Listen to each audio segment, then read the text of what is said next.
ওং গঙ্গনপতয়ে নমঃ। ওং পাং পিং পং শোষণায় নমঃ। ওং নমঃ শিবায়, হর হর মহাদেব। নমস্কার বন্ধু, অ্যাস্ট্রোলজি 24x7 ইউটিউব চ্যানেলে আপনাকে আরো একবার স্বাগত। আমি আপনাদের বন্ধু সেই শ্যামল বন্ধু। সঙ্গে থাকুন, ভালো থাকুন। আমার তরফ থেকে প্রাণ ভরা ভালোবাসা আপনাদের সকলের জন্য রইল। শুরু করব দৈনিক পঞ্চাঙ্গ, বার তিথি, যোগকরণ, নক্ষত্র অনুযায়ী কেমন ফল পেতে যাচ্ছেন সে সম্পর্কে বিস্তারিত আলোচনা। লাইক, শেয়ার, কমেন্ট অবশ্যই করবেন। এই ধরনের ভিডিও পেতে অবশ্যই চ্যানেলটি সাবস্ক্রাইব করে রাখবেন। চলুন সরাসরি আলোচনায় যাব আমরা। আজকের দিনে সূর্য উদয় হতে যাচ্ছে 6টা 4 মিনিটে, সূর্যাস্ত হবে 5টা 36 মিনিটে। অবশ্যই 21 তারিখের এটা পঞ্চাঙ্গের ভিডিও, শনিবার থাকছে 2026 সাল, আর 8ই ফাল্গুন শুক্লপক্ষ চতুর্থী থাকছে। জোয়ার থাকছে কলকাতার টাইম অনুযায়ী 10টা 45 মিনিটে সকালবেলা এবং রাত্রিবেলা 11টা 50 মিনিটে, এবং ভাটা থাকবে চারটের সময়, এবং বিকালবেলা আপনাদের হচ্ছে ভোরবেলা 4টের সময় থাকছে, আর বিকালবেলা 5টা 15 মিনিটে থাকবে। পশ্চিম দিক এবং উত্তরের দিকে যাত্রা শুভ হবে, পূর্ব দিকে যাত্রা অশুভ হতে যাচ্ছে আজকের দিনটায়। শনিবার যেহেতু ব্যবসা বাণিজ্য শুরু করার ক্ষেত্রে কিছুটা ধীরগতিতে হলেও সাফল্য পাবেন আজকের দিনটায়। ভ্রমণ করা যেতে পারে, জমি জায়গা সম্পত্তি সংক্রান্ত ক্ষেত্রে কাজ এগোতে পারেন কিছুটা হলেও, তবে অশুভ হিসাবে ধরা হয়ে থাকে এগুলো। একটু ধীরে সুস্থে ধৈর্য ধরে এগোবেন। কেন ভ্রমণ, ব্যবসা এবং জমি জায়গা সম্পত্তি, বিশেষ করে জমি জায়গা সম্পত্তির কাজ কিছুটা ভালো ফল দিয়ে যায়, কিন্তু ব্যবসা শুরু করা বা ভ্রমণ করার ক্ষেত্রে বিশেষ শুভ ফল দেয় না সাধারণত। আর এই ক্ষেত্রে পূজা অর্চনা করতে পারেন, উপবাস করতে পারেন, দান ধ্যান করতে পারেন, সেগুলো শুভ ফল পাবেন। কিছু বিশেষ সুযোগ আছে বলে আমি আপনাদের বললাম, ভ্রমণ কিছুটা করা যেতে পারে, বা ব্যবসা বাণিজ্যের ক্ষেত্রে কিছু যোগ আছে ভালো। আদারওয়াইজ কিন্তু সব সতর্ক থাকতে হবে। শনিবারে ধ্রুব উদ্যোগ গ্রহণ করলে খুব একটা ভালো হয় না সাধারণত। নক্ষত্রগুলো কিছুটা ভালো আছে। ভরণী নক্ষত্র, রেবতী নক্ষত্র এবং অশ্বিনী নক্ষত্র আছে, সেই জন্যই কিছুটা হয়তো ব্যবসা বাণিজ্যের জায়গাটা, ওই জমি জায়গা সংক্রান্ত ক্ষেত্রে কিছু ডিলিংসে ভালো হতে পারে। তিথি থাকছে আজকের দিনটা চতুর্থী, 1টা পর্যন্ত সময় দুপুরবেলা। তো গণেশজির পূজা অর্চনা করবেন। মাথায় রাখবেন চতুর্থী হচ্ছে গণেশজির তিথি। তো এই তিথিতে যদি আপনারা ভালো করে গণেশজির আরাধনা করতে পারেন, ঋণ মুক্তি হয়। এবং বড় বড় সমস্যা থেকে, কেতুর সমস্যা থাকলে, রাহুর সমস্যা থাকলে গণেশজির পূজা অর্চনা করলে ভালো ফল পাওয়া যায়। শনিদেবের সমস্যা থাকলে গণেশজির পূজা অর্চনা করলে ভালো ফল পাওয়া যায়। অনেকেই জানেন না, কিন্তু আপনারা যদি গণেশজি ভালো করে আরাধনা করেন, অনেক বড় বড় সমস্যা থেকে মুক্তি পেয়ে যাবেন। তাই নতুন কাজ শুরু করতে পারেন। ওই জন্যই বলছি, চতুর্থী আছে তো, সেই কারণের জন্য ওই শনিবার হলে কিছুটা ভ্রমণ করা যেতে পারে। নতুন কাজ শুরু করার ক্ষেত্রে কিছুটা শুভ ফল দিয়ে যাবে। চতুর্থী থাকছে বলে ঋণ দেয়া এবং নেয়া এটা কিন্তু এড়িয়ে চলা উচিত আপনাদের। বুঝতে পেরেছেন? আমি বলবো, দেখুন, একটা দ্বিধাদ্বন্দ্বের মধ্যে দিয়ে কোনো শুভ উদ্যোগ গ্রহণ করা ঠিক হবে না। তা আপনি এটাকে ভ্রমণ, গুরুত্বপূর্ণ কাজের ভ্রমণ এবং নতুন কাজ শুরু করা, এগুলো স্থগিত রাখুন আজকের দিনে। পূজা অর্চনা করুন, সংকল্প করুন, বাধা দূরীকরণের জন্য আপনি গণেশজির পূজা অর্চনা করুন, ভালো হবে। পঞ্চমী এর পরে পড়ে যাচ্ছে একটা পরের থেকে, সেক্ষেত্রে নাগ দেবতার দিন হয়ে থাকে। পঞ্চমী মানে হচ্ছে নাগ দেবতার দিন। গুপ্ত কোনো কাজে শিক্ষা অর্জন করছেন, বিশেষ করে চিকিৎসা, আধ্যাত্মবাদ, এগুলোর ক্ষেত্রে ভালো হয়ে থাকে। শিক্ষার ক্ষেত্রে ভালো, বিদ্যা অর্জনের ক্ষেত্রে ভালো হয়ে থাকে। রেবতী নক্ষত্র দিয়ে যেহেতু চন্দ্র গমন করতে থাকছে, রেবতী নক্ষত্র ভ্রমণ দেয়, ব্যবসা দেয়, সৃজনশীল কাজের ক্ষেত্রে ভালো ফল দেয়, শুভ উদ্যোগের ক্ষেত্রে অনুকূল করে দেয়। তবে অতিরিক্ত আবেগ এবং বিভ্রান্তির শিকার হয়ে যেতে পারেন, খেয়াল রেখে চলবেন। জিনিসটা আমি আলোচনা করবো লাস্টে। অশ্বিনী নক্ষত্র দিয়ে তাই এরপরে চলতে থাকবে 7টা 7 মিনিটের পর থেকে। তো সেক্ষেত্রে চিকিৎসা সংক্রান্ত ক্ষেত্রে, ভ্রমণ, নতুন উদ্যোগের ক্ষেত্রে এবং দ্রুত ফল প্রাপ্তির জন্য কিছু কাজকর্ম করা যেতে পারে, সেক্ষেত্রে ভালো হবে। রাতের পর ভ্রমণ এবং নতুন কাজ শুরু করলে শুভ ফল পাওয়া যাবে। শুভ যোগও থাকছে আজকের দিনটা, ব্যবসা বাণিজ্য, পূজা অর্চনা এগুলো শুরু করা যেতে পারে। শুক্ল যোগ থাকবে আপনার 3টে 15 মিনিট থেকে, তো বিকালবেলা থেকে শুক্লযোগও ভালো, সেক্ষেত্রে আনন্দ পাবেন, সমৃদ্ধির যোগ থাকবে, সৌন্দর্য বৃদ্ধির ব্যাপারটা থাকছে, ভালো হবে। বৃষ্টিকরণ প্রথম দিকে যেটা থাকছে 1টা পর্যন্ত সময়, এই সময়কালের মধ্যে কিন্তু ব্যবসা শুরু করবেন না, ভ্রমণ করবেন না, গুরুত্বপূর্ণ কাজ এড়িয়ে চলুন। হ্যাঁ, ববকরণের পরে যখন শুরু হয়ে যাচ্ছে, সেটা রাত্রিবেলা 12টা 6 মিনিট পর্যন্ত চলতে থাকবে। এই সময়কালে ভ্রমণ, পূজা এবং নতুন উদ্যোগের ক্ষেত্রে সাফল্য পাওয়া যায়। বা বালবকরণ এরপরে শুরু হতে যাচ্ছে মাঝরাত্রি 12টা 6 মিনিটের পরে, শিক্ষা, ভ্রমণ, আধ্যাত্মিক কাজের ক্ষেত্রে অনুকূল। তাহলে যদি সারাংশ করা যায়, তাহলে সকালবেলা থেকে 1টা পর্যন্ত সময়, চতুর্থী, বৃষ্টিকরণ এবং যেহেতু থাকছে, তাই ভ্রমণ এবং নতুন কাজ এড়িয়ে চলুন। দুপুরবেলা 1টা থেকে 7টা পর্যন্ত সময়, রাত্রিবেলা পঞ্চমী, ববকরণ এবং শুভ যোগ থাকছে, সেক্ষেত্রে ভ্রমণ, নতুন উদ্যোগ ভালো ফল দিয়ে যাবে এবং নক্ষত্র ভালো পাচ্ছেন। এবং সন্ধ্যাবেলার দিকে 7টা থেকে 12টা পর্যন্ত সময়টা, সন্ধ্যার পর থেকে রাত্রি 12টা পর্যন্ত সময়টা, অশ্বিনী নক্ষত্র থাকছে, শুক্লযোগ, চিকিৎসা সংক্রান্ত ক্ষেত্র খুব ভালো হবে, ভ্রমণ ভালো হবে এবং নতুন কাজের ক্ষেত্রে সাফল্য পাবেন। এই হলো গিয়ে জিস্ট। তো চলুন এবারে শুভ সময়গুলোকে আমরা আলোচনা করে নিই ঝটপট করে। শুভ সময়ের মধ্যে প্রথমেই থাকছে ব্রহ্ম মুহূর্ত 4:25 থেকে 5:14 পর্যন্ত অত্যন্ত শুভ। অভিজিৎ মুহূর্ত থাকছে 11:25 থেকে 12:13 পর্যন্ত। অমৃতকাল থাকছে 4:49 থেকে 6:21 পর্যন্ত। বিজয় মুহূর্ত থাকছে 1:46 থেকে 2:32 পর্যন্ত। রবি যোগ থাকছে 6:01 থেকে 6:04 থেকে 7:07 পর্যন্ত সময়। অমৃত যোগ থাকছে 9:55 থেকে 12:59 পর্যন্ত এবং 8:06 রাত্রিবেলা থেকে 10:15 পর্যন্ত এবং মাঝরাত্রি 12:15 থেকে 1:56 মাঝরাত্রি পর্যন্ত সময়। মহেন্দ্র যোগ আজকের দিনে পাওয়া যায়নি। শুভ উদ্যোগে শুভ সময় শুভ কাজ করলে শুভত্ব বৃদ্ধি পেয়ে থাকে, এটা আপনারা জানেন। এবার আলোচনা করি আমরা অশুভ সময়গুলো নিয়ে। অশুভ সময় রাহুকাল আজকের দিনে বাজে 8:57 থেকে 10:24 পর্যন্ত অত্যন্ত বাজে। গুলিক কাল থাকছে 6:04 থেকে 7:31 পর্যন্ত। জমগণ্ড থাকছে 1:17 থেকে 2:43 পর্যন্ত। দুর্মুহূর্ত দুবার পাচ্ছেন, 6:04 থেকে 6:50 এবং 6:50 থেকে 7:37, অর্থাৎ 6:04 থেকে 7:37 পর্যন্ত সময়টা দুর্মুহূর্ত থাকছে, বুঝতে পেরেছেন। আর তার মধ্যে গুলিকালও পড়ে যাচ্ছে, তো এই সময়টা কিন্তু দুর্মুহূর্ত এবং গুলিকাল প্রায় সমসময়ে পড়ে যাচ্ছে, তো খুব সতর্কতা অবলম্বন করতে হবে কিন্তু এই সময়টা। গুলিকালে কি হয়, গুলিক কে জানেন? শনিদেবের পুত্র। খুব সাবধানে কাজ মানে করতে হয়। মানে ওই সময়টাতে কি হয়, শরীর স্বাস্থ্য খারাপ যাদের থাকে তাদের আরো শরীর স্বাস্থ্য খারাপ যায়।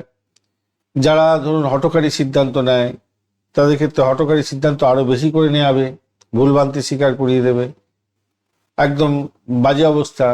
কোনো গুরুত্বপূর্ণ কাজকর্ম করতে যাচ্ছেন, গেলেন, সেই কাজকর্ম সব পণ্ড করে দেবে, চিটিং বাজের পাল্লায় পড়ে গিয়ে সমস্ত শেষ। এইগুলো খুব খুব ডেঞ্জার জোন। গুলিকাল খুব ডেঞ্জার, দুর্মূর্তের মধ্যে পড়ছে, খারাপ সময়। এর পরে পরেই আবার রাহুকাল পড়ে যাচ্ছে, সময়টা সকালবেলাটা ভালো না। সেই জন্য বলছেন সকালবেলাটা ভ্রমণ করবেন না, নতুন উদ্যোগ গ্রহণ করতে যাবেন না। এছাড়া দুর্মুহূর্ত জমগণ্ড থাকছে, জন্মগণ্ড দুপুরবেলা পড়েছে, সেটা 1:17 থেকে 2:43 পর্যন্ত। এই সময়টায় কখনোই র্যাশ ড্রাইভিং করতে নেই। ভারী যন্ত্রপাতি নিয়ে কাজকর্ম করছেন, ইলেকট্রিক গেজেট নিয়ে কাজকর্ম করছেন, বিদ্যুৎ নিয়ে কাজকর্ম করছেন, সার যন্ত্রপাতি, ভারী যন্ত্রপাতি, এই সমস্তগুলো করছেন, বা রিস্কফুল জব আছে, উঁচুতে দাঁড়িয়ে কাজ করতে হয়, বা খুব ভয়ঙ্কর কাজকর্মের সঙ্গে যুক্ত থাকেন যেগুলো খুব রিস্ক, সেই সমস্ত কাজ করার ক্ষেত্রে এই সময়টাকে খুব সতর্ক থেকে করতে হয়। গাড়ি চালানোর ক্ষেত্রে তো সতর্ক থাকতেই হবে, নালে অ্যাক্সিডেন্টের যোগ হয়ে যায় অনেক সময়। এই জন্য একটু সতর্ক থাকতে হয়। কালবেলা থাকছে 6:04 থেকে 7:31 পর্যন্ত। দেখুন কালবেলাও পড়ে যাচ্ছে এখান থেকে। কালবেলা জমগণ্ড, কালবেলা গুলিকাল এবং দুর্মুহূর্ত, এইগুলো কিন্তু খুব সাবধানে চলতে হবে ভাই আজকের দিনে। কালবেলা সকালবেলাও থাকছে 6:04 থেকে 7:31 পর্যন্ত। আর রাত্রিবেলার দিকে বিকালবেলার দিকে থাকছে 4:10 থেকে 5:36 পর্যন্ত। বারবেলা থাকছে 1:17 থেকে 2:43 পর্যন্ত। আর কাল রাত্রি থাকছে আজকের দিনটায় 5:36 থেকে 7:10 পর্যন্ত সন্ধ্যার সময়। এরপরে হচ্ছে রাত্রিবেলা ভোর রাত্রি 4:30 থেকে 6:04 পর্যন্ত সময়। এই সময়গুলো অত্যন্ত গুরুত্বপূর্ণ, কেন এই সময়গুলোতে ভালো উদ্যোগ গ্রহণ করলে সব কিছু পণ্ড হয়ে যায়, সমস্ত বাজে হয়ে যায়। তাই খেয়াল রেখে চলতে হয় আমাদের। খেয়াল রাখবেন, অবশ্যই নিজেদের খেয়াল রেখে চলবেন। পঞ্চাঙ্গের মতো জিনিস আর হয় না, জানেন। যারা রাশিচক্র দেখেন, রাশিফল না দেখেও শুধু পঞ্চাঙ্গের উপরে বেশ করে নিজের সারাদিনের দিনাবলী ঠিকঠাক করে নেওয়া যায়। আরো অনেক ডিটেল আছে, প্রত্যেকটা সময় ধরে ধরে এই যে সময়গুলো বলি আপনাদেরকে, এই সময় থেকে এই সময় পর্যন্ত আপনাদের ভালো হতে পারে ইত্যাদি ইত্যাদি, এইগুলো অনেক কিছু বলা যায়, অনেক কিছু আছে। এই ভিডিওটাই অনেক বড় হয়ে যায়, কিন্তু আপনারা তো দেখেন না পঞ্চাঙ্গের ভিডিও। পঞ্চাঙ্গ একদম কিছুই নয় এগুলো। পঞ্চাঙ্গ হচ্ছে এবিসিডি। এবিসিডি না জানা থাকলে কখনোই কেউ কোনো ভালো অ্যাস্ট্রোলজার হতে পারেন না। এবিসিডি তো অনেকে জানেন না, অনেকে তো করণ সম্পর্কে বলে, কেন করণ কিছু কাজে লাগে না। অনেক একজন এসেছিলেন আমার কাছে ভদ্রলোক, বলছে কিনা যে করণ নিয়ে আপনি বলেন, করণের তো কোনো অস্তিত্ব নেই, কাজকর্ম হয় না। ভাবুন ভাবুন, তাকে এমন ভাবে বিখ্যাত জ্যোতিষ, নাম বলতে চাই না। করণের কাজ যে কি আপনাদের তো বারবার বলি, করণ কি কি কাজকর্ম করে সেগুলো সম্পর্কে আমি বলে দিই। বৃষ্টিকরণে ওনাকে শুভ উদ্যোগ করতে বলুন, দেখি কতটা ভালো করতে পারেন। বিবাহ করে নিতে বলুন বৃষ্টিকরণেতে, ব্যবসা শুরু করে দিতে বলুন, কিরকম ভাবে ব্যবসা শুরু হয়, কতটা ভালো ব্যবসা হয় দেখা যাক। বৃষ্টিকরণ এমন একটা সাংঘাতিক করণ, যাদের বৃষ্টিকরণে জন্ম আছে ভাই শুনে রাখুন, যাদের বৃষ্টিকরণে জন্ম হয়ে আছে তারা দেখবেন সারা জীবন ধরে যতই কাজকর্ম করে যাচ্ছেন, যতই উপকার করতে যাচ্ছেন, সকলের উপকার করেছেন, নিজে অনেক কঠিন পরিশ্রম করেছেন, তবু আপনি উন্নতি করতে পারছেন না। একদম জীবনের প্রথম দিক থেকে শুরু করেছেন, কাজ করছেন, হাঁকপাক করছেন উঠবার জন্য, অনেক বড় উঁচু জায়গায় উঠেছেন, আবার ধপ করে নিচে পড়েছেন, আবার উঠেছেন, আবার ধপ করে নেবেছেন। শেষ বয়সে এসে দেখা যাচ্ছে নিজে গাড়ি চালাবার জন্য পেট্রোলের পয়সা নেই। বুঝতে পেরেছেন না, এরকম ঘটনা ঘটে থাকে। তাই আপনাদের কিন্তু খুব সাবধানতা অবলম্বন করতে হবে, সঞ্চয়ের দিকটা খুব খেয়াল রাখতে হবে। প্রতিটা পদক্ষেপে দেখা যায় যে সমস্যা সমস্যা সমস্যা। আর যে বন্ধুটা এসেছিলেন তাকে বুঝিয়েছি, বলেছি, আপনাদেরকেও বোঝালাম, যেহেতু বৃষ্টিকরণ আজকের দিনে আছে, এই সময়কালে কোনো ভ্রমণ করা উচিত নয়, ব্যবসা শুরু করা উচিত নয়, গুরুত্বপূর্ণ কাজকর্ম এড়িয়ে যাওয়া উচিত, ডেট সাইন করতে নেই এই সময়। যারা কনসিভ করেছেন, ভূমিষ্ঠ মানে জন্ম দিতে যাচ্ছেন, একটু ডিলে করা যদি সম্ভব হয়, ডাক্তারের সঙ্গে কথা বলা, তাদের ক্ষেত্রে অনেক ভালো হয়ে যায়। কেন এই সময়টা খুব ভালো হয় না সাধারণত। বা আপনি কেনাকাটা করতে যাচ্ছেন, কোনো কিছু করতেই যাবেন না, বৃষ্টিকরণ একদম বাজে করণ। আর একটা হচ্ছে বৃষ্টিকরণ যেরকম বাজে, আচ্ছা পরে আলোচনা করা যাবে, অনেক বড় আলোচনা হয়ে যাবে।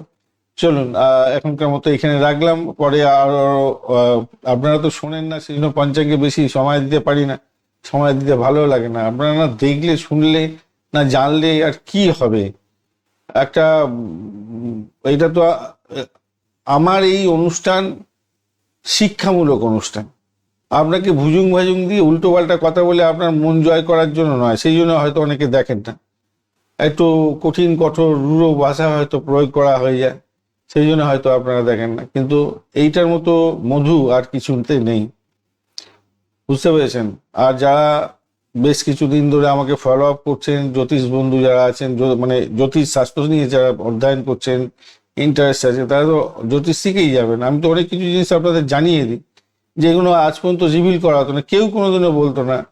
রোপাস র্যাঙ্কিং থেকে আরম্ভ করে অষ্টভাগ্যের ডট, বিভিন্ন যোগ গণকে নিয়ে, কবে কি যোগ আছে, পাওয়ার কত কত কত থাকে, কেন গ্রহরা আজকের দিনে চন্দ্র ভালো কাজ করলো না আপনার ক্ষেত্রে, বা অন্যান্য গ্রহগুলো ভালো কাজ করলো, এই গ্রহটা কেন কাজ করলো না, আপনার বুধাদিত্য যোগ আছে অথচ সেই যোগ কাজ করছে না আজকের দিনটা, আপনার পারিজাত যোগ আছে অথচ আজকের দিনে কাজ করলো না, আজকের দিনে পারিজাত যোগের কথা বলা হলো অথচ আপনার কাজ করলো না, কেন করলো না? এগুলো জানতে হবে, বুঝতে হবে ভাই। আর আপনাদেরকে অনেকবার বলেছি, একটু শেয়ার করুন, সকলকে জানবার সুযোগ করে দিন, চ্যানেলটা গ্রোথ করার চেষ্টা করুন। সময় দিতে গেলে তো আপনার গিভ অ্যান্ড টেক পলিসি থাকে, আমি তো সেই পদ্ধতিতে যাইনি আজ পর্যন্ত। তো আপনারা একটুখানি সকলকে অ্যাটলিস্ট সকলকে সচেতন করার দরকার আছে, একটুখানি বোঝাবার চেষ্টা করুন এবং শেয়ার করুন। শেয়ার করলে তারা জানতে পারবে আর চ্যানেলের গ্রোথ হবে, আমিও অনেক কিছু দিতে পারবো। চলুন অ্যাটলিস্ট একটু শেয়ার করার চেষ্টা করবেন, সকলকে লাইক শেয়ার কমেন্ট করার চেষ্টা করবেন। চলুন এখন পর্যন্ত এখানেই রাখলাম।